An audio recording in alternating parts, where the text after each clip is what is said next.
capítulo 9, né? Não sei se vai dar tempo de acabar ainda esse ano, mas vamos lá. Hoje é o 16º sermão dessa série de Atos dos Apóstolos. Nós estamos então fazendo um estudo da carta toda, desde o início, né? Desde o primeiro capítulo da carta de Atos. Então nós chegamos ao capítulo 9. E eu quero lembrar vocês que o livro de Atos é para nós um manual da igreja. É um manual de como ser igreja. Ok? Nós vamos ver que os irmãos, eles estavam unidos, eles oravam juntos, partiam o pão juntos, eles se ajudavam, eles evangelizavam, eles sofreram perseguições, isso tudo juntos, sempre juntos. E a verdade também é que se nós quisermos ser um povo diferente, que é o que nós devemos ser povo diferente. Hoje de manhã o Trevor, inclusive, falou um pouco sobre de como começou essa igreja, 150 anos atrás. Essa igreja tem 150 anos. E ele mostrou uma foto de quando a igreja ainda, o templo da igreja era virado para cá. E era aqui desse outro lado da rua, que não era aqui onde é hoje, era aqui do outro lado da rua. E ele disse que essas pessoas, quando vieram para cá, então, se instalaram aqui, começaram a expandir as igrejas por aqui. Essas pessoas eram conhecidas como pessoas peculiares, peculiar people.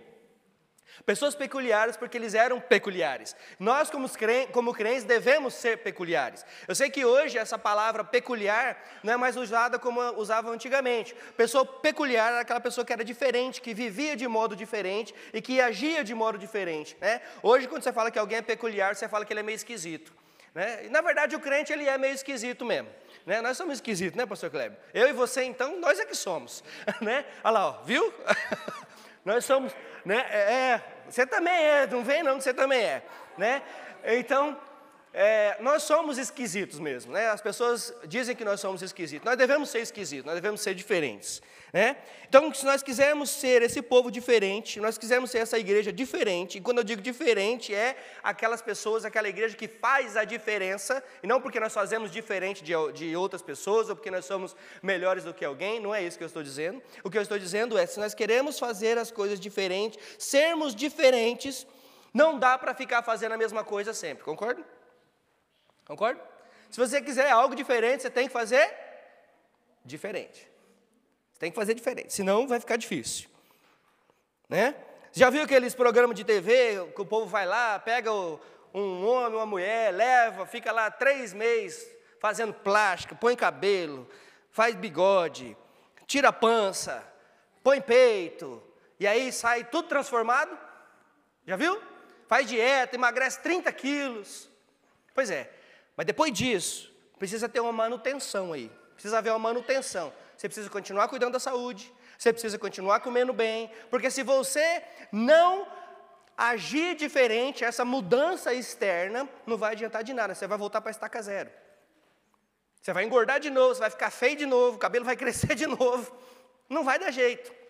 Então, hoje eu quero falar justamente da mudança que quando Jesus opera em nós, essa mudança ela é uma transformação total, efetiva e realmente transformadora, porque ela não transforma só o nosso caráter, ela transforma nós por inteiro, ela é transformadora. Então não adianta só ter esses meses de transformação e depois voltar na mesma vida, porque senão você vai voltar para a estaca zero.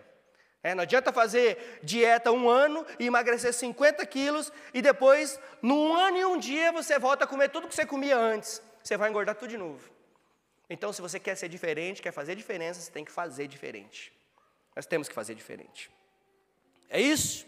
Então, o livro de Atos, ele é um exemplo incrível para nós, para nos encorajar a sermos uma igreja que realmente faz a diferença no meio em que nós estamos. Nós vamos encontrar nesse livro exemplos de crentes fervorosos na oração, proclamação do evangelho e principalmente obediência ao Senhor. Obediência. Então hoje eu gostaria de falar com vocês sobre a transformação que acontece na vida das pessoas quando ela realmente tem um verdadeiro encontro com o Senhor Jesus Cristo. Nós vamos falar, claro, Atos capítulo 9, nós vamos falar de Paulo. E já vou avisar que eu não vou focar tanto nessa conversão de Paulo. Apesar de falar dela e falar dos resultados que ela trouxe, eu não vou focar muito nesse assunto, desculpe. Por quê? Porque Atos 22, quando nós vamos estudar Atos 22, Paulo, em sua defesa, Ele está falando do que ele era e do que ele se tornou em Cristo Jesus. Nós vamos ver isso depois. Mas hoje eu quero falar o que isso gerou na vida desse homem e o que isso pode gerar na nossa vida e quais as consequências desse encontro, quando nós encontramos o Senhor Jesus de maneira... Nós encontramos, não, Ele nos encontra, né? De maneira extraordinária. Amém? Então vamos ler Atos capítulo 9, a partir do verso 1. Atos 9, a partir do verso 1. Lembra do contexto? Capítulo 8, nós temos lá Filipe e o eunuco andando pela estrada, e o Senhor direciona Filipe lá, e Filipe vai lá e prega o evangelho, o eunuco então se converte, ou é convertido, é batizado. Então nós vimos esse contexto. Então acabou isso, acabou essa história toda, de repente o Filipe, ele é arrebatado daquele lugar e aparece em outro. E aí não se fala mais nisso. E aí vem o capítulo 9, que diz o seguinte: enquanto isso tudo acontecia, diz a Bíblia, enquanto isso tudo acontecia, Saulo ainda respirava ameaças de morte contra os discípulos do Senhor. Dirigindo-se ao sumo sacerdote, pediu-lhes cartas para as sinagogas de Damasco, de maneira que, caso encontrasse ali homens ou mulheres que pertencessem ao caminho, os levasse presos para Jerusalém. Na sua viagem, quando se aproxima de Damasco, de repente brilhou ao redor dele uma luz que vinha do céu. Ele caiu por terra e ouviu uma voz que lhe dizia: Saulo, Saulo, por que me persegue? Saulo perguntou: quem és tu, Senhor? Ele respondeu: eu sou Jesus, a quem você persegue. Levante-se e entre na cidade, alguém lhe dirá o que deve fazer. Os homens que viajavam com Saulo pararam emudecidos, ouviam a voz, mas não viam ninguém. Saulo levantou-se do chão e, abrindo os olhos, não conseguia ver nada, de modo que os homens o levaram pela mão até Damasco. Por 3 dias esteve cego, não comeu, nem bebeu nada. Em Damasco havia um discípulo chamado Ananias. O Senhor o chamou em visão. Ananias, aqui estou, Senhor, respondeu. O Senhor lhe disse: vá à casa de Judas, na rua chamada direita, e pergunte por um homem de Tarso, chamado Saulo. Ele está orando.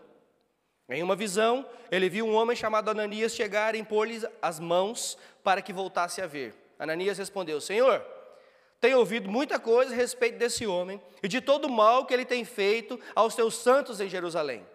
Ele chegou aqui com autorização dos chefes dos sacerdotes para prender todos os que invocam o teu nome. O Senhor, porém, disse a Ananias: vá, este homem é instrumento que escolhi para levar o meu nome diante dos gentios e dos seus reis, bem como diante do povo de Israel. Mostrarei a ele quanto deve sofrer pelo meu nome. Então Ananias foi, entrou na casa, impôs as mãos em Saulo e disse: irmão Saulo, o Senhor Jesus, que apareceu no caminho por onde você vinha, enviou-me para que você volte a ver e esteja cheio do Espírito Santo. Imediatamente, algo como escamas caiu dos olhos de Saulo e ele passou a ver novamente. Levantando-se, foi batizado e depois de comer, recuperou as forças. Saulo passou vários dias com os discípulos em Damasco. Logo começou a pregar nas sinagogas que Jesus é o Filho de Deus. Todos os que ouviam ficavam perplexos e perguntavam: não é ele o homem que procurava destruir em Jerusalém aqueles que invocavam esse nome? E não veio para cá justamente para levá-los presos aos chefes dos sacerdotes? Todavia, Saulo se fortalecia cada vez mais e confundia os judeus que viviam em Damasco, demonstrando que Jesus é o Cristo. Passados muitos dias, os judeus decidiram de comum acordo matá-lo, mas Saulo ficou sabendo do plano deles. Dia e noite, eles vigiavam as portas da cidade a fim de matá-lo. Contudo, os seus discípulos o levaram de noite e o fizeram descer em um cesto por uma abertura no muro.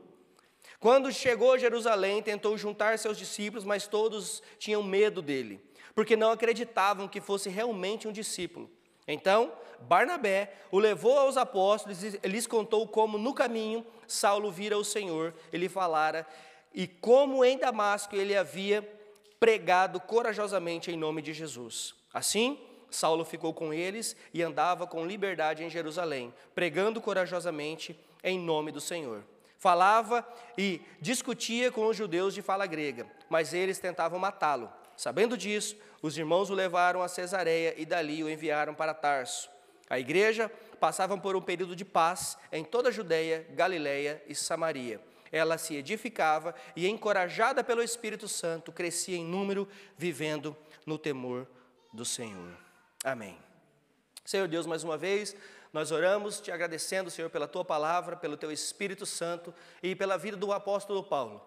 Obrigado porque o Senhor escolheu esse homem para que escrevesse 1/3 da Bíblia que nós temos hoje. Obrigado porque o Senhor escolheu esse homem para escrever, para fundar as igrejas, escrever as igrejas e nos ensinar ainda hoje.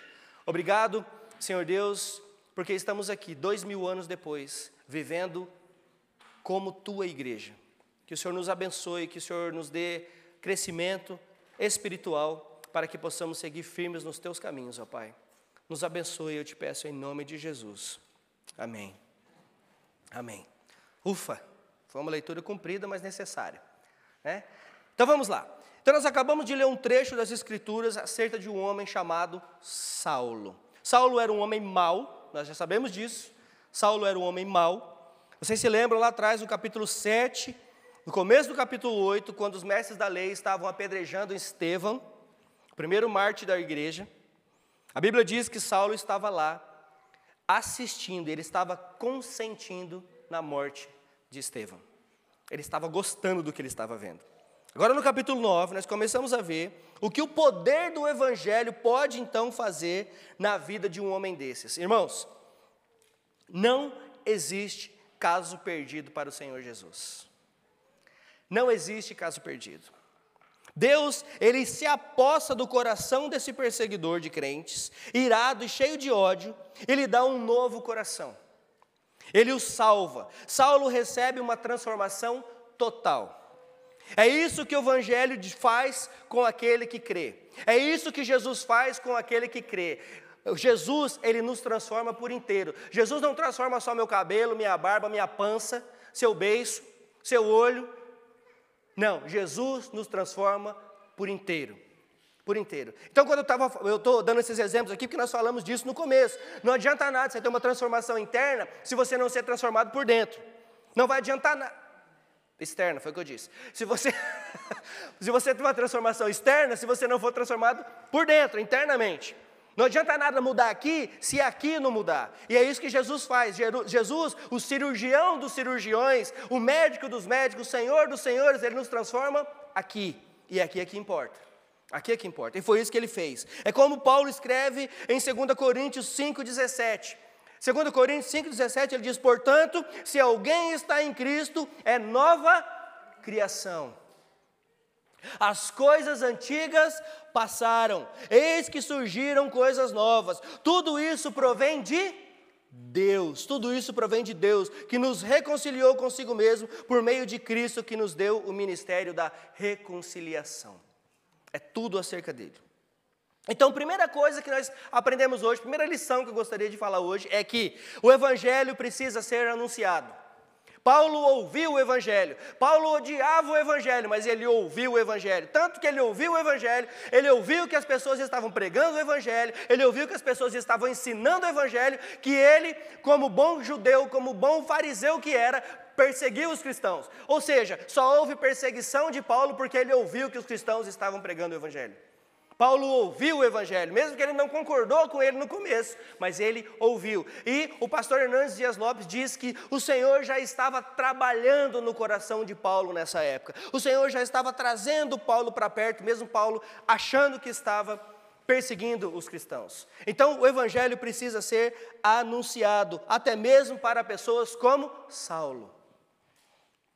Eis aqui um homem que todos conhecemos, pela primeira vez é falado nele aqui em Atos, quando ele estava consentindo na morte de Estevão por apedrejamento. As pessoas estavam apedrejando um homem inocente somente pelo fato de pregar o Evangelho, e Paulo estava lá consentindo, gostando, segurando as vestes daqueles que estavam usando as suas mãos para apedrejar Paulo. Ele aprova, ele gosta. E a Bíblia diz também no capítulo 8, verso 3, que Paulo assolava a igreja. Entrando pelas casas e arrastando homens e mulheres, os encerravam na prisão. Então nós acabamos de ver que Paulo perseguia as pessoas, ou aqueles que eram do caminho. Veja, aqueles que eram do caminho. Nós vamos ver que caminho é esse. Assim que esse movimento, o cristianismo, era conhecido naqueles dias. As pessoas do caminho. Os comprometidos seguidores de Cristo eram chamados de pessoas do caminho. Provavelmente influenciados pela própria afirmação do Senhor Jesus, que diz que eu sou e ninguém vem ao Pai.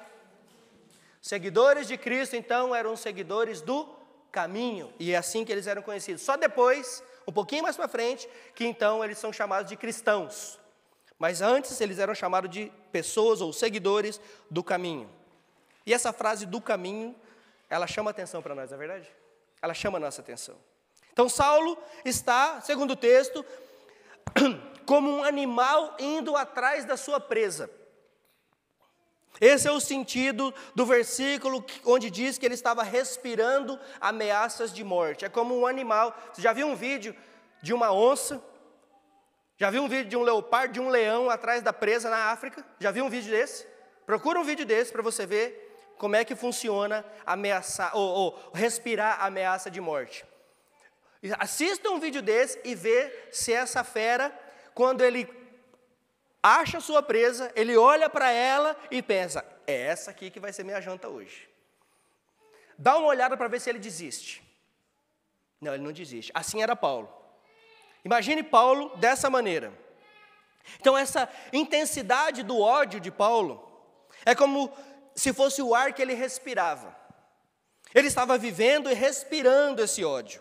Ele estava pegando cartas com o sumo sacerdote, que era o maior líder religioso de Jerusalém, e ele vinha como se fosse um mandato de morte. Não era mandato de busca, não, era mandato de morte. Eu quero que você me autorize a matá-los, porque eles são hereges. Eles estão pregando que o Messias já veio, e isso não é verdade. Eles estão pregando que esse Jesus aí é o Filho de Deus, e isso não é verdade. Nós precisamos acabar com eles, eles são heréticos. Pensou se acontecesse isso nas igrejas hoje?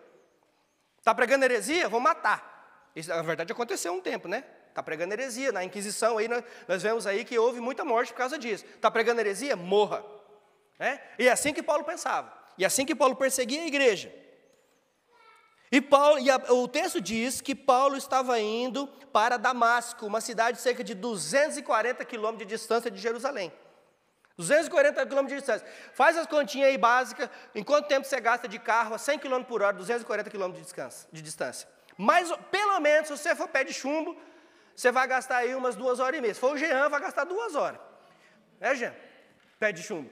O Alex gasta 1 hora e meia. Não, estou brincando. Né? Mas pelo menos, vamos dizer aí, entre 2 horas e meia e 3 horas. Vamos colocar 3 horas para ser bem. Você andando a 100 por hora, dentro do limite de velocidade, bonitinho, 240 km, você vai gastar pelo menos 3 horas de carro, andando a 100 km por hora. 100 km por hora. Então nós vemos que Paulo, ele não tinha carro. Paulo não tinha meio de transporte. Aliás, o meio de transporte de Paulo era talvez um cavalo. E ele ia no lombo desse cavalo, talvez não, era um cavalo, né? Ia no lombo desse cavalo. E dizem que essa viagem duraria em torno de 1 semana.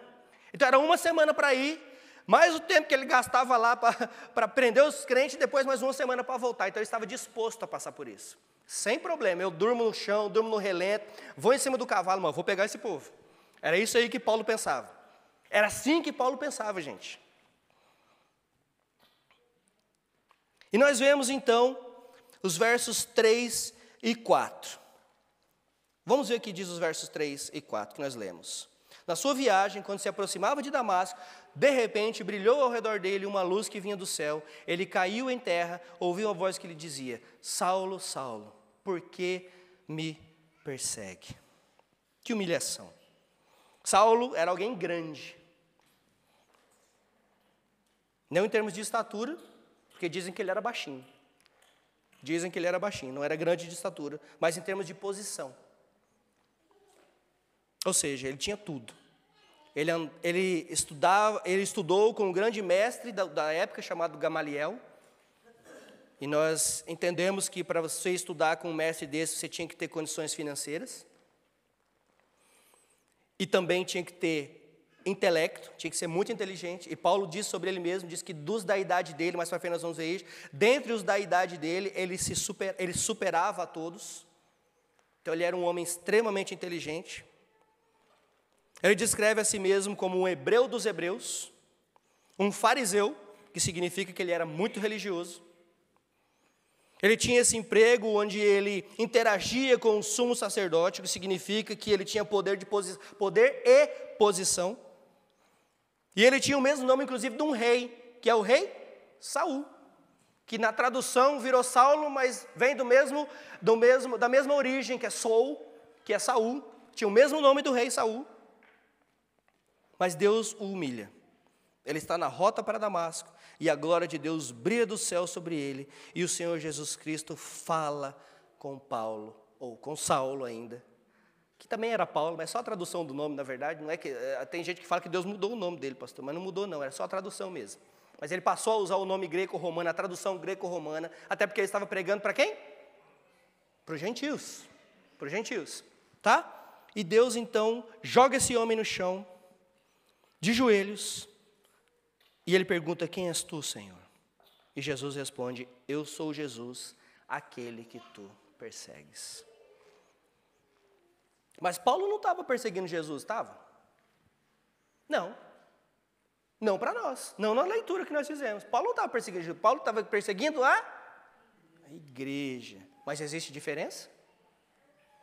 Quem persegue a igreja, persegue Cristo. Quem desonra a igreja, desonra a Cristo. Então, irmãos, nós temos uma responsabilidade tremenda aqui. A nossa responsabilidade é tremenda aqui. Aquele que ataca a igreja, ataca a Cristo. É isso que eu disse quando outro dia eu estava dizendo acerca de um pastor muito conhecido, que infelizmente pecou, caiu em pecado e acabou assumindo publicamente, e a gente fica muito triste por isso, triste pela pessoa, triste pelo homem, triste pelo pecado dele, mas principalmente triste porque agora os abutres vão começar a falar de Cristo. É envergonhar o nome de Cristo, envergonhar a igreja de Cristo. Então quem persegue a igreja, persegue a Cristo. Vamos ver então, Vamos continuar então o texto. Então Paulo, ele foi totalmente humilhado e de uma maneira significativa, ele fica cego. A despeito de sua riqueza, seu poder, sua posição, sua religião, Deus não se impressionou com nada disso. Deus não quer saber dessas coisas, Deus quer saber do nosso coração. Deus não quer saber o quanto você tem no banco, Deus não quer saber quantas propriedades você tem, quantos carros você tem, quanto dinheiro você tem no bolso, Deus não quer saber de nada disso. Com quantos filhos você tem, Deus quer saber do seu coração. Porque Ele transforma, Ele transforma o nosso coração. Então, as pessoas, elas podem até se impressionar, mas Deus não se impressiona com essas coisas. Esse encontro do Senhor Jesus deixa Saulo humilhado, cego. E nós vamos ver em instantes que Saulo, ele se torna um homem transformado. Ele vai de perseguidor a pregador do Evangelho. Olha aqui a transformação nesse homem. Ele deixa de ser aquele que se apodera dos outros para ser possuído por Deus, para pregar o Evangelho do Senhor Jesus. E Deus vai usar Saulo de maneira poderosa, a ponto que nós vamos lembrar dele, não pelo seu nome judaico, mas pelo seu nome greco-romano, que é só uma tradução, na verdade, como eu disse, que é Paulo. Paulo, o homem que vai nos dar 2/3 do Novo Testamento. Ele foi o primeiro. Qual foi o primeiro ponto dessa noite que eu disse? Que o Evangelho precisa ser anunciado. Esse homem passa de perseguidor, porque ele ouviu o Evangelho, e agora ele vai ser anunciador do Evangelho. É isso que nós precisamos ser, irmãos. Crentes no Senhor Jesus precisam anunciar o Evangelho. Crentes precisam ouvir o Evangelho, precisam entender o Evangelho. O Espírito Santo abre nossos olhos, nós somos convertidos, então nós passamos a ser anunciadores.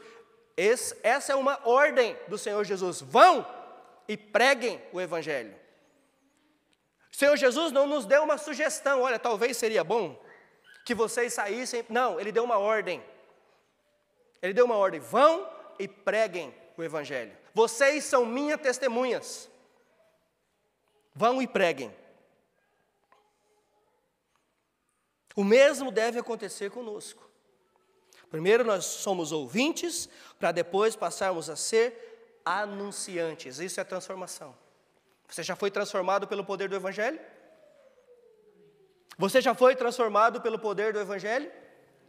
Então vai anunciar o Evangelho que te transformou. Anuncie, anuncie. Como eu disse, Alexander McLaren, ele disse que para Jesus não existe caso sem solução. Se você olhasse para a vida de Paulo, se você lesse a vida de Paulo, sem ter Atos dos Apóstolos, sem ter as cartas paulinas, se você olhasse para a vida, se tivesse um livro que contasse a história de Paulo antes da conversão, você ia olhar para esse homem e falar, esse aqui vai direitinho para o inferno. Não tem salvação para ele. Ele matou crente. Ele encarcerou crente, ele perseguiu a igreja, ele perseguiu o Senhor Jesus. Esse homem era mau, ele consentiu na morte de Estevão, um homem inocente. Você ia olhar para a biografia de Paulo e ia dizer, esse homem não tem salvação. Mas eu digo para você, para Jesus não tem caso perdido. Não tem caso perdido. Então o Evangelho precisa ser anunciado. E o segundo ponto que eu quero falar essa noite é, o Evangelho ele une as pessoas. O Evangelho, ele une as pessoas. Vamos ver de novo aqui dos versículos 10 a 19. Em Damasco havia um discípulo chamado Ananias, e o Senhor o chamou em uma visão. Ananias, aqui estou, Senhor, respondeu. O Senhor lhe disse, vá para a casa de Judas, na rua chamada direita, e pergunte por um homem de Tarso chamado Saulo. Ele está orando. Em uma visão ele viu um homem chamado Ananias chegar e impor-lhe as mãos, para que voltasse a ver. Ananias respondeu, Senhor, tenho ouvido muita coisa a respeito desse homem e de todo o mal que ele tem feito aos seus santos em Jerusalém. Ele chegou aqui com autorização dos chefes dos sacerdotes para prender todos os que invocam seu nome. O Senhor, porém, disse a Ananias, vá, este homem é um instrumento que escolhi para levar o meu nome diante dos gentios e dos seus reis, bem como diante de todo o povo de Israel. Mostrarei a ele o quanto deve sofrer pelo meu nome. Então Ananias foi, entrou na casa, impôs as mãos em Saulo e disse, irmão Saulo, o Senhor Jesus, que apareceu no caminho por onde vinha, enviou-me a você para que você seja cheio do Espírito Santo. Imediatamente, algo como escamas caiu dos olhos de Saulo e ele passou a ver novamente. Levantando-se, foi batizado e depois de comer, recuperou as forças. Então nós vemos o segundo ponto, que o Evangelho, ele une as pessoas. O Evangelho coloca juntos pessoas que você nunca imaginaria que estivessem juntas. Olha, fica tranquilo que eu não vou pedir para você repetir nada não, mas olha aí para o seu lado. Fica tranquilo, pastor Cláudio. Olha aí para o lado, olha aí para trás. Algum dia na sua vida, a não ser o seu marido ou sua esposa, você já imaginou estar junto com essa pessoa que está aí? Nunca. Nunca. Nem a esposa, né, irmão? Nem a esposa. Você já imaginou? Pois é. Só que, tá bom, tirando a esposa, mas isso é o que o Evangelho faz com nós. Ele une pessoas que você nunca imaginaria que estivessem juntas. Você já imaginou conhecer eu um dia, Carlinhos? Pois é, se ferrou. Quem mandou ser crente? É isso que Jesus faz na vida da gente. Ele une pessoas, ele coloca pessoas juntas, diferentes, para trabalhar juntas por uma mesma causa. É isso que Jesus faz. A propósito, que responsabilidade, né? Deus chama seu nome, Ananias, e Ananias bobinho falou, estou aqui, Senhor, fala. Pode falar. Inocente. Mas nós realmente, será que nós realmente queremos dizer isso quando dizemos, Senhor, eis-me aqui, eu estou pronto, envia-me a mim. Vamos ver se era realmente isso que ele quis dizer. Né? Você pode ver o dilema de Ananias aqui. Ananias, um homem bom, temente a Deus. Ele quer fazer a vontade do Senhor, mas ele fica pensando, eu acho que Deus está meio equivocado. Eu acho que Deus não está pensando, acho que Jesus não está pensando muito bem nesse chamado, pastor Kleber. Eu acho que Jesus deve estar cansado. Eu vou falar para ele dormir um pouco depois na conversa. Porque veja, esse homem era perseguidor. Ele matava os crentes. O Senhor Jesus aparece a Ananias e fala, vai lá nele. Ele falou, não, Senhor, mas eu estou correndo dele. Ele falou, não, vai lá encontrar com ele. Não, Senhor, mas eu estou correndo dele, você não está entendendo. Ele está vindo atrás da gente, eu estou correndo dele. Eu falei, pois é, então você vai lá e vai encontrar com ele. Porque quem faz a obra sou eu, não é você. Porque eu sou especialista em unir pessoas que nunca pensaram em estar juntas. É isso que Jesus faz. Quantos de vocês acham que Deus estava preocupado com o que Saulo estava fazendo? Você acha que Deus estava preocupado com Saulo? Deus estava sim preocupado em salvar Saulo. Deus estava na missão de salvar, de trazer salvação para esse homem. E muitas vezes nós falamos, Senhor, nós confiamos em Ti e nós queremos viver os Teus propósitos para a minha vida. Mentira. Nós somos mentirosos quando nós falamos isso. Muitas vezes nós somos mentirosos, nós oramos mentindo. Porque a hora que Deus mostra, eu falo, tem certeza? Deixa eu orar mais um pouquinho. É ou não é verdade? Por quê? Porque nós planejamos e pedimos, Senhor, abençoa. É assim que nós fazemos. Né? Mas, Senhor, que seja feita a Tua vontade. A hora que Deus mostra a vontade dele, fala, Senhor, não é bem assim. Acho que o Senhor está equivocado. Eu acho que o Senhor está cansadinho. Você precisa dormir um pouquinho. Deita lá com a cabecinha na pedra, vai dormir um pouquinho. É isso que nós fazemos. Por quê? Porque nós queremos manipular a vontade de Deus. Nós queremos fazer que Deus faça a minha vontade e nós oramos assim. Nós fazemos os nossos planinhos, está tudo aqui planejado, Senhor, agora abençoa. Aí você põe a mão em cima da folha de papel e fala, Senhor, abençoa. Não é isso que você faz? É isso que nós fazemos. Não sejamos hipócritas, que nós fazemos isso. E muitas vezes é verdade que nós também oramos, Senhor, faça realmente a Tua vontade na nossa vida. E mesmo sofrendo, nós aceitamos. É verdade, mas para isso precisa existir maturidade espiritual aqui.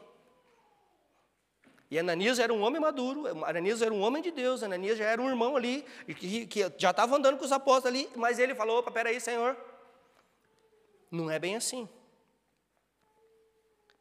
E aí Deus revela a vontade dele. E aqui, no verso 11, o Senhor dá um sinal a Ananias. E sabe que sinal é esse? Ele diz no verso 11 que você vai encontrar esse homem, chamado Saulo, na rua chamada direita, e esse homem está orando. Deus, Ele coloca a certeza no coração de Ananias. Ananias, fica tranquilo que eu não estou mandando você para a boca do leão, não. Fica tranquilo que eu estou mandando você para cumprir o meu propósito. E Deus, então, Ele confirma no coração de Ananias, através da palavra dele, diz, olha, você vai encontrar esse homem, e esse homem está orando. Então, é para certificar, para dar certeza para Ananias de que não, o Senhor não estava equivocado. Não estava errado. E aí nós vemos o verso 15. Repare isso. É Deus quem nos escolhe. Né, Davi? É Deus quem nos escolhe. Ele primeiro é que vem a nós. Amém? É Ele quem vem a nós. Nós, de fato, não encontramos a Deus, nós não encontramos a Jesus. É Ele que nos encontra. Quem está perdido fora de Jesus somos eu e você, não é Ele. Ele não está perdido, Ele está exatamente no lugar que Ele sempre esteve, no seu trono. No seu trono. Não é Ele que está perdido, quem está perdido somos eu e você sem Ele. Então, é Ele que nos encontra, é Ele que nos converte. Deus, Ele inicia a salvação direcionando o poder do Espírito Santo em nós. Foi isso que o Senhor Jesus disse em João 6,44. Em João 6,44, o Senhor Jesus é enfático quando Ele diz, ninguém, absolutamente ninguém pode vir a mim se o meu Pai não o trouxer. Então não sejamos presunçosos de achar que nós podemos escolher alguma coisa, porque nós não podemos. Nós não podemos ser presunçosos a esse tanto. Ninguém vem ao Pai, ninguém pode vir a mim se o meu Pai não o trouxer. Do nosso ponto de vista, pode até parecer que é nós que encontramos a Deus. Mas nós descobrimos mais tarde que foi Ele quem nos amou primeiro, se revelou a nós e nós então somente nos entregamos. É isso que acontece. Eu sei que é fácil para nós dizer, olha, quando eu me converti, quando eu encontrei Jesus. Porque houve realmente um encontro. Mas foi Ele quem veio ao seu encontro. É Ele quem vem ao nosso encontro. E Ele vem para salvar. Quando ele vem ao nosso encontro, é como eu digo lá no interior, quem é do interior aí vai conhecer, sabe uma carreta? Sabe, já viu uma carreta, Oi, gente, já viu um treminhão? Você sabe o que é um treminhão? É uma carreta que puxa três, um cavalo que puxa 3 carretas. Lá na minha região tem muito, que eles puxam muita cana naquilo. É como você bater um caminhão desse com um fusquinha de frente e o fusquinha sair ileso. Não tem como. Não tem como. Se um caminhão desse bater de frente com um fusca, não sobra nada, nem um fusca.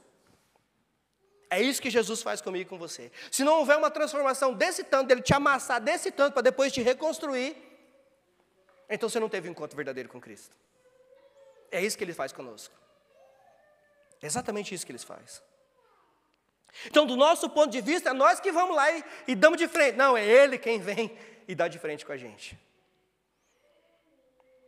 E aí nós temos aí os versos 16 e 17, que nós lemos.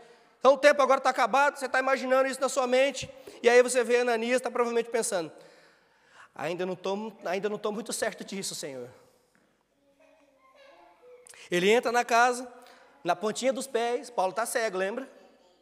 Ele entra na casa, talvez, na pontinha dos pés, e agora, será que eu vou lá relar nele? Será que eu vou lá tocar nele? Será que eu devo me esconder atrás de alguma coisa? Será que eu devo falar alguma coisa? Mas veja a beleza dessa imagem, imagine só essa imagem. O verso 17 diz que não foi isso que ele fez. Mas ele impôs as mãos sobre Saulo, ele o tocou, então disse, Saulo. Ele disse isso? Não, ele disse, irmão Saulo. Irmão Saulo. Ele chamou de irmão, porque ele já tinha plena convicção de que o Senhor já tinha feito a boa obra na vida desse homem. Irmão Saulo. Esse aparentemente é o ponto em que Saulo se torna um comprometido seguidor de Cristo, porque diz que depois disso as escamas caíram e imediatamente ele foi batizado. Ele foi batizado. E ainda diz que ele ficou cheio do Espírito Santo. Alguns estudiosos dizem que deve ter sido como um filme, né, nos olhos de Saulo. Ninguém sabe. Nem o Lucas, que era médico, o escritor de Atos, não sabe bem o que era. Algo como escamas caíram dos olhos de Saulo. A gente não consegue nem imaginar como seria isso. Como é que tampou a visão? O que aconteceu ali? E depois caiu, e ele volta a ver novamente. Mas o que acontece, o que é impressionante para nós, o que é realmente valioso para nós, não é nem as escamas caindo, é o que acontece na vida desse homem. A transformação que é gerada nesse homem. O que acontece é que imediatamente Saulo se levanta e é batizado. E nós continuamos a ver isso no livro de Atos. Assim que as pessoas recebem a Cristo como Salvador, como Senhor e Salvador, o primeiro passo de obediência é batismo. Eu quero ser batizado, eu sei quem é Jesus, eu sei o que Ele fez por mim, eu preciso ser batizado. E eu vejo gente dentro da igreja que passa 10, 15, 20 anos, não estou pronto ainda. Não vai estar pronto nunca. Não, irmãos, isso tem que ser imediato, tem que ser, olha, a partir do momento que eu entendi o que Ele fez por mim, eu quero proclamar isso publicamente, eu quero ser batizado nas águas. E isso é o que o batismo é, uma proclamação pública da sua fé em Cristo Jesus. Se você é crente, se você já creu no Senhor Jesus, o próximo passo, seja batizado. Seja batizado. Falando nisso, eu quero ainda um batismo esse ano, hein? Já tem 4 nomes. 4 nomes, ainda esse ano, no frio. Lá em dezembro, bem friozinho, bem fresquinho. Mas a água está quentinha agora. Lá fora, ó, a Neuza é má. A Neuza está igual o Saulo. Que é lá fora. Lá fora não, Neuza, você está doido? Tem que ser aqui dentro. Né? E o que é isso? Isso é sinal de obediência. Isso é um sinal de confissão, uma confissão pública da fé. E o que chama atenção nessa parte do capítulo 9 é a maneira de como Deus une os crentes. Ele coloca Ananias com Paulo. O que os dois tinham a ver? Nada. Pelo contrário, um estava correndo do outro. E Deus une essas duas pessoas, colocam eles juntos e eles se chamam de irmãos. E provavelmente eles se abraçaram, eles choraram, eles oraram juntos. E nós não sabemos aqui, mas talvez tenha sido Ananias que batizou Paulo. Certo? Aqui não diz, mas talvez ele foi batizado imediatamente. Quem é que estava com ele? Ananias, né? Provavelmente foi Ananias que batizou. Imagina Ananias depois ficar sabendo onde é que Paulo foi, as igrejas que Paulo plantou, falou, rapaz, foi eu que batizei esse homem. Porque nós somos assim mesmo, pessoal, foi eu que batizei esse homem, aí graças a Deus, Senhor, que eu te obedeci, ainda bem que o Senhor não estava equivocado. Né? Graças a Deus que eu obedeci ao Senhor, olha que bênção. Olha que bênção. Deus, Ele une essas pessoas. Ele pega Ananias e Saulo e coloca eles juntos. Ananias toca Saulo e o chama de irmão. Irmãos, o evangelho precisa ser anunciado. E o evangelho une as pessoas. Ele une as pessoas. Uma das chaves para um evangelismo eficaz é saber exatamente isso. Que nós somos pessoas que se relacionam. Crente precisa se relacionar, sabia? Não necessariamente você tem que fazer o que os outros fazem, mas você precisa se relacionar com eles. Porque você precisa anunciar para eles. Então nós precisamos nos relacionar. Tem pessoas ao nosso redor desejando ter relacionamento conosco exatamente porque nós somos crentes. Em contrapartida, tem pessoas que correm de nós porque nós somos crentes. Há pessoas em todo lugar precisando de outras pessoas. O evangelho, ele une pessoas. E terceiro e último ponto, o evangelho muda as pessoas. O evangelho muda as pessoas. Dos versos 20 a 31. Saulo mudou? Mudou o quê? Mudou o nome? Não, não mudou o nome. Mudou o cabelo? Não sabemos, porque diz que também ele era meio carequinha. Diz que ele era meio carequinha. Nós não sabemos. O que mudou? O que mudou? Ele passa de perseguidor agora a proclamador do evangelho. Mudou tudo. Ele mudou tudo. Ele permanece um comprometido seguidor de Cristo, apesar do fato de que ele mesmo vai ser agora perseguido. Inclusive, mais tarde vai ser morto por causa do evangelho. E aí, ele vai para Jerusalém, volta para Jerusalém e começa a andar pelas igrejas. E aí o povo lá fala assim, peraí, olha a incredulidade do povo. Peraí, Ananias, não estou acreditando muito na sua história, não. Esse aqui, peraí, nós conhecemos esse cara. Nós conhecemos esse homem. É isso que eu e você fazemos. A primeira vez, eu fui convertido em 2003. Você foi 2, eu fui 3. 2003. Em 2005 eu vim embora para cá. Em 2008 foi a primeira vez que eu voltei para minha cidade. Minha cidade é uma cidadezinha desse tamanho assim, 35 mil habitantes. Conhece até os cachorros da rua. Os cachorros passam banana no rabo, você dá tchau. Esse é o cachorro do pastor Clé passando ali, Você conhece até os cachorros. O Tom, que é aqui da igreja, é um inglês, ele foi para o Brasil com a gente, aí a gente foi bem na época, de janeiro, assim, tinha muita gente de férias e tal. Não, foi novembro, né? Aí tinha muita gente de férias lá na cidade e tal, e todo mundo que passava, tudo bem, e ele falava assim, Leandro, é impossível andar com você. Você para em toda a esquina. Você para conversar com todo mundo. Eu faço o seguinte, eu vou sentar aqui, a hora que você descer e subir de novo, você me avisa. Eu falei, não, você vai comigo, você não quis vir comigo para o Brasil, agora você vai andar comigo. Então, e essa é a minha cidade. Depois, então entre conversão, vinda para cá e ida para o Brasil, foram 7 anos de intervalo. E quando eu voltei para o Brasil, a primeira vez que eu fui no Brasil, eu fui na igreja onde eu fui acolhido, na igreja que eu amo até hoje, que é a igreja metodista da minha cidade, e me convidaram para pregar para os jovens, num evento de jovens que estava lá. E eu via o espanto de algumas pessoas ao olharem para mim lá em cima e falar, você? O Leandro, crente, pregando. Eu via o espanto das pessoas. Eu olhava para elas lá de cima, eu podia ver elas olhando para mim e falavam, não é possível. Porque é exatamente isso que nós fazemos. Em contrapartida, eu lá de cima, olhando lá para baixo, para muitos deles falando assim, você era meu amigo, eu conheço você. E você sempre foi crente e nunca falou do evangelho para mim. Por que você nunca pregou para mim? Por que você nunca falou do amor de Cristo para mim? Você andava comigo, bebia comigo, fazia as coisas comigo e não pregou o evangelho para mim. Dá vontade de falar, você é uma vergonha. Você é uma vergonha. Mas tudo bem. Tirando a minha indignação, e tirando a indignação deles, porque eles também ficaram indignados de me ver ali. O Leandro, não é possível. Mas é exatamente isso que aconteceu aqui, ó. Os crentes olhavam para Paulo falando assim, nós conhecemos esse cara, nós conhecemos o passado dele. É impossível esse homem estar falando a verdade. É impossível. E aí vem esse homem aqui, chamado Barnabé, a partir do verso 27. O encorajador da igreja. E aqui vemos novamente a importância dos relacionamentos. Barnabé era um homem respeitado na igreja.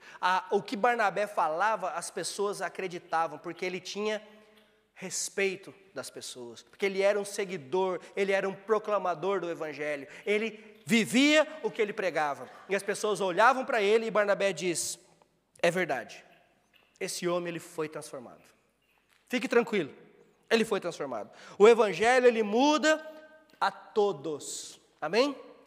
É isso que o evangelho faz.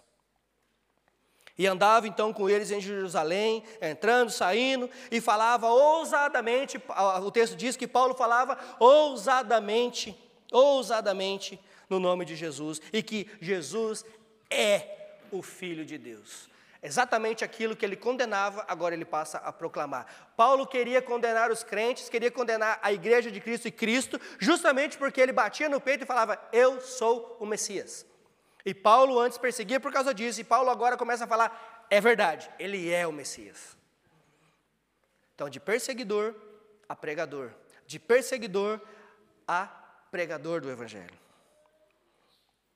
E o verso 31 diz que, assim pois, as igrejas em toda a Judéia, Galiléia e Samaria tinham paz e eram edificadas, porque Paulo saiu fora. Paulo teve que ir embora, porque a igreja começou a ser perseguida agora por causa de Paulo. Peraí, esse cara era um dos nossos, agora ele se tornou um deles, então agora nós vamos ter que matar o Paulo também. Estão vendo isso? E aí a igreja começou a ser perseguida justamente por causa de Paulo. Aí os crentes viram para Paulo e falam, Paulo, dá a linha, vai embora, não está dando com você aqui não, vai para outro lugar. E Paulo vai, e aí o verso 31 diz que eles viviam um tempo de paz e eram edificados e se multiplicavam andando no temor do Senhor e na consolação do Espírito Santo. E essa paz aqui mencionada no versículo 31 é parte da grande mudança que o Senhor fez na vida de Paulo. Porque Paulo não estava mais perseguindo, porque eles tinham mais medo de Paulo. Paulo agora faz parte. E os outros começaram a perseguir Paulo. Como Paulo saiu, a perseguição na igreja cessou. Aliás, não cessou, mas diminuiu bem. E os números, então, só foram aumentando e a igreja foi edificada. Então, irmãos, o evangelho, ele muda todas as pessoas. Amém? Então, para Cristo, não há casos sem solução. Você que está aqui hoje, ouvindo essa mensagem, você precisa saber que Jesus, além de salvar, Ele transforma as pessoas. Ele me transformou, tenho certeza que Ele te transformou e Ele pode transformar qualquer um. Sabe aquele um que você ora? Aquela uma que você ora, é um caso perdido, que você não vê solução? Pois é, Jesus pode salvar. Jesus pode salvar. Eu não salvo, você não salva, eu não faço nada, você não faz nada. Aliás, nós fazemos sim. Nós proclamamos o Evangelho, nós falamos do Evangelho para essa pessoa, mas quem age e traz a salvação e transforma a vida dessa pessoa é o Senhor Jesus. Nós somos apenas instrumentos usados para anunciar. Quem gera a salvação é o Senhor Jesus. Para o Senhor não existe caso perdido. Eu era um caso perdido. Você era um caso perdido, sem Cristo. Mas Ele nos encontrou. Nós encontramos Cajamanta. E Ele amassou. Mas Ele mesmo, como diz a Bíblia, que Ele é o oleiro, Ele quebra o vaso e Ele constrói de novo. E Ele constrói para a honra e glória dEle mesmo. Então é isso que Ele faz. E Ele quer fazer essa transformação total na nossa vida mesmo. Não é uma transformação só externa, só de aparência, só porque agora eu falo crentei, só porque agora eu uso um terno e venho à igreja todo domingo. Não é essa transformação que Ele quer. Não é porque você passou de usar mini saia para usar uma saia lá na canela. Não é porque você usa coque. Não. Não é essa transformação que eu estou falando. Não é porque você fala misericórdia, paz do Senhor, glória a Deus. Não. Não é dessa transformação que eu estou falando. Estou falando de uma transformação interna e poderosa que só o Espírito Santo de Deus pode fazer na vida do crente. É dessa transformação que eu estou falando. E repito, 2 Coríntios 5,17. Se alguém está em Cristo, ele ou ela é nova criatura. As coisas velhas passaram e eis que tudo se fez novo. Eis que tudo se fez novo. O grande problema talvez seja que por causa da nossa dureza de coração, o nosso amor ao pecado e a nossa falta de fé, essa transformação parece inalcançável muitas vezes. Eu não consigo, eu não posso. Verdade, você sozinho não pode nada mesmo não. Você sozinho não consegue nada mesmo não. O negócio é quando nós realmente vamos abrir o nosso coração, abrir a nossa mente, abrir o nosso entendimento e voltarmos à palavra de Deus, porque é ela quem nos exorta, como a Adriana orou aqui no começo.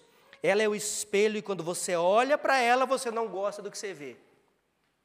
Quando você olha para a palavra de Deus, o que ela reflete de volta para você, você não pode gostar daquilo que você está vendo. É essa transformação que Deus atua em nós. Nós não podemos gostar do que vemos. Nós precisamos desejar transformação. Você quer ouvir Deus falar com você? Leia a palavra de Deus. Leia em voz alta, é Deus falando com você. Você quer falar com Deus? Ore. Peça a Ele essa transformação. Peça a Ele que te transforme. Peça a Ele que tire essa dura cerviz do seu ser. Peça a Ele que te abra o entendimento, que te abra o espírito, abra o coração, abra os olhos, a mente, que caia as escamas. E Ele vai transformar a sua vida. Não espere que Ele faça como fez com Paulo. Te jogue no chão, de joelhos. Aliás, seria bom se fizesse. Porque comigo foi assim. Comigo não foi não foi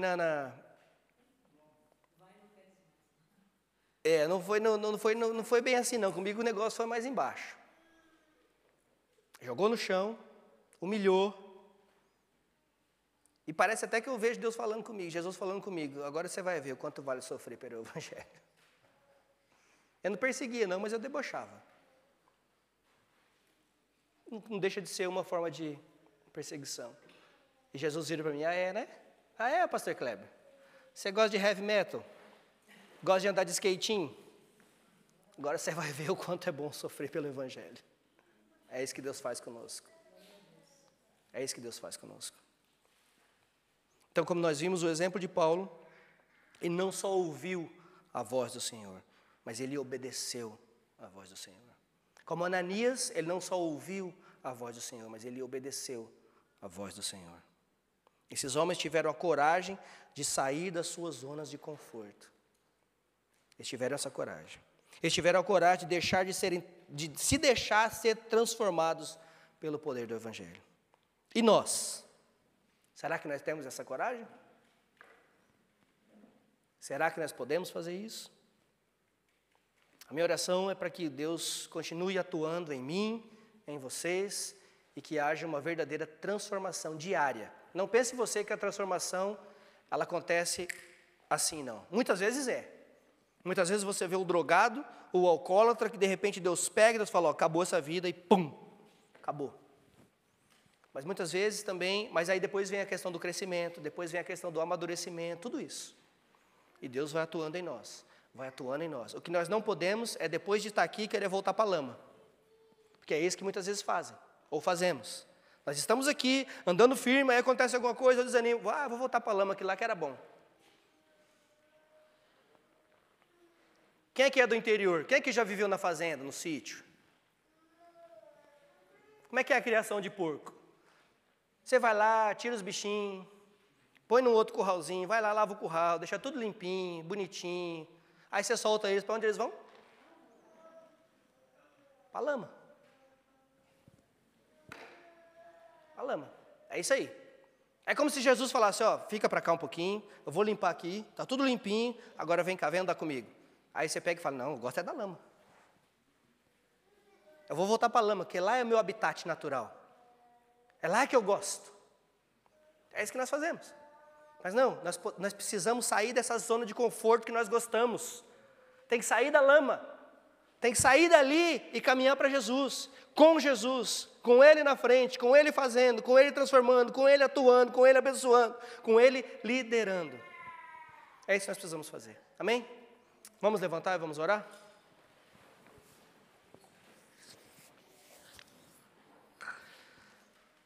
Senhor Deus, mais uma vez nós queremos te agradecer pela Tua palavra e pelo Teu Espírito Santo atuando em nós e através de nós. Senhor, obrigado por esses exemplos que nós vimos hoje. Obrigado pelo Seu poder atuando em nós, assim como o Senhor atuou na vida de Paulo, na vida de Ananias, na vida de Pedro, na vida de Tiago, de João e de tantos outros. Obrigado porque o Senhor nos escolheu, o Senhor nos chamou e o Senhor nos salvou. E eu oro também, Senhor, se porventura alguém que está assistindo ou alguém que está aqui hoje ainda não seja salvo, não seja remido pelo Teu sangue, que haja salvação hoje na vida dessa pessoa, Senhor Deus. Que o Senhor possa abrir os olhos espirituais dessa pessoa, que essa pessoa possa olhar para o Senhor e reconhecer como Senhor e Salvador da vida dela, Senhor Deus. Nós cremos que o Senhor faz, nós cremos que o Senhor pode fazer isso. Pai, obrigado por cada vida que o Senhor trouxe aqui essa noite. Obrigado por estarmos aqui unidos como Tua igreja. Que tudo isso que ouvimos, que tudo isso que lemos juntos, que estudamos juntos possa fazer diferença em nossas vidas, que possamos anunciar o Evangelho, que possamos a cada dia sermos transformados com Ele, que possamos a cada dia estarmos unidos pelo Evangelho do nosso Senhor Jesus. Porque é o Senhor mesmo quem nos chama, é o Senhor quem capacita, é o Senhor quem nos une. E nós te agradecemos por isso, Senhor. Muito obrigado. Muito obrigado por tudo que o Senhor tem feito nas nossas vidas, pela Tua provisão diária nas nossas vidas, em todas as áreas. Eu sei que muitas vezes nós não temos tudo aquilo que queremos, mas nós temos tudo aquilo que nós precisamos. Principalmente temos o Senhor. Obrigado pela salvação que temos em Cristo Jesus. Obrigado porque Ele é o caminho, Ele é a verdade, Ele é a vida. Obrigado porque foi o Senhor que o entregou em favor de nós. Senhor, nós te louvamos, nós te engrandecemos, nós te adoramos. No nome santo do Senhor Jesus Cristo é que nós oramos. Amém.